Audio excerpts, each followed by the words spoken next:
purpose of this project is for her to practice using vocal variety or body language to enhance a speech. So be looking out for vocal variety or body language. Now allow me to introduce her.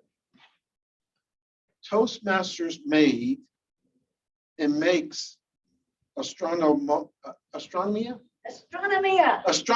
Smith possible. She initially joined Toastmasters in 1986 and became a CTM, which stands for Competent Toastmaster, in 1987. She rejoined Toastmasters in 2009 and became a DTM, the highest award given to a member, Distinguished Toastmaster, in 2015. How does Toastmasters help Astronomia Smith, also known as Bonnie Smith? If you haven't met Bonnie, she is a delight. Help me welcome Bonnie Ann as she delivers her speech entitled, I Live with the Stars.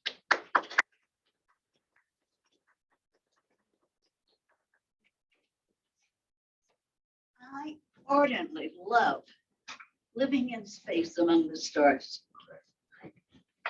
But it wasn't always that way. In the 1950s, as a girl, it was a heavy Saturnian time of father knows best. Awful. Awful. Oh, but if you were me, feeling the coming of the Aquarian age, oh, yes, that was good. Now, not everybody thought so. Why not? The 1960s are considered the most divisive decade in history. Now, living here today, you might debate that.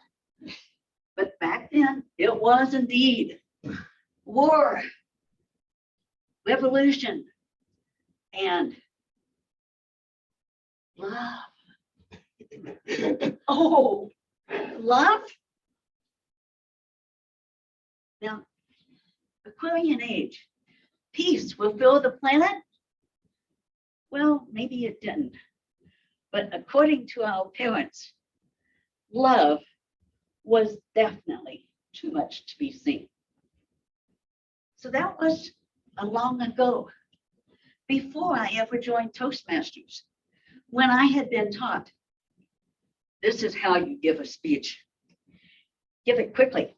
Don't look at anybody. Look in the back, over their heads. Don't have too much boast variety. Oh, and don't move, by the way. I mean, after all, people might have to follow your movement if you're doing things. Oh, well, my personal turning point was Omega Vector, who sponsored Omega Vector Toastmasters. And I learned a bunch. I learned I had a brain. I learned I had a voice. And I learned how to use it. That confidence allowed me to go back to college, get a master's degree, become successful. I have a mind that only about 10% of the world have. Now, as a kid, that was awful. But learning to work with computers and making them do what the state wanted them to in my job, that was just fine. But I got busy and life came until in 2007, I retired. 2009, why did I join Toastmasters again? Memories. Memories of the good times the Toastmaster gives me, of the variety that each one of you showing your speeches and yourself. All those things, Toastmasters, those memories come back to me. Memories, like the corner of my mind. Was it that Toastmasters was so simple then? Or have I forgotten over time? All those things are true. I will probably leave Toastmasters. When will I leave Toastmasters?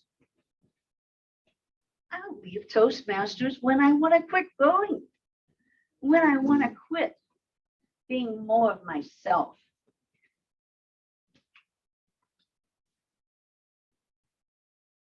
So why invest time, invest energy in planning a speech, in reaching out? I mean, you don't have time. You've got too many things going. You've got a job. You've got a parent. You've got a kid.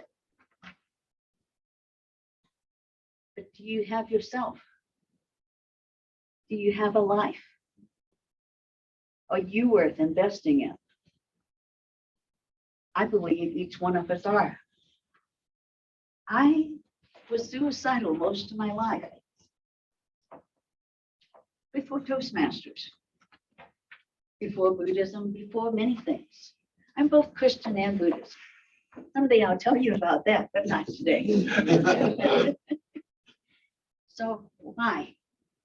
By the way, we talk about humor, and I talked about Saturn being heavy, Saturnian. Back in the 1950s, we thought that was true. Today's a new world. We've got space and research. Saturn can actually sit on the water and float in your bathtub. Is there any reason you wouldn't want to have that happen?